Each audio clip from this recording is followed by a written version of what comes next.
You know, there are three ways I think that this course on the Holocaust is quite different from the kinds of things that students may have done before the university setting. The first is that I draw on recent research, new research, some of my own, some that's just coming out in articles of others, and that research is often challenging a lot of the assumptions that we have about the Holocaust. For example, it's really only now, or in the last few years, that we've understood the depth of collaboration beyond Germany in making the Holocaust happen.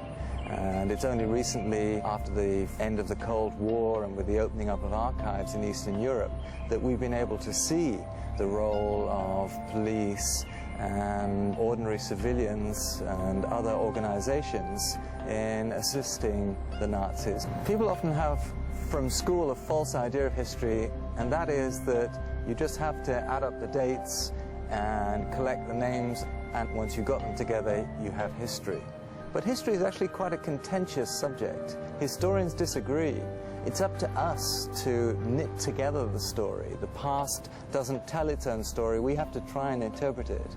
And so one of the things that I do in my course is to try and make people aware of the very different ways in which the Holocaust has been understood. And the way that we do this is work a lot with original sources. We look at the diaries, the letters from the times, the official reports, the newspaper accounts, all those materials that make the past come alive and give us a sense of what people at the time were thinking and saying, to try and construct our own picture of what happened and why it took place.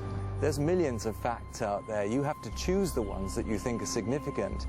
You have to make your story. There's something out there called the past, which we'll never fully know. And when we write history, we have to write our own story.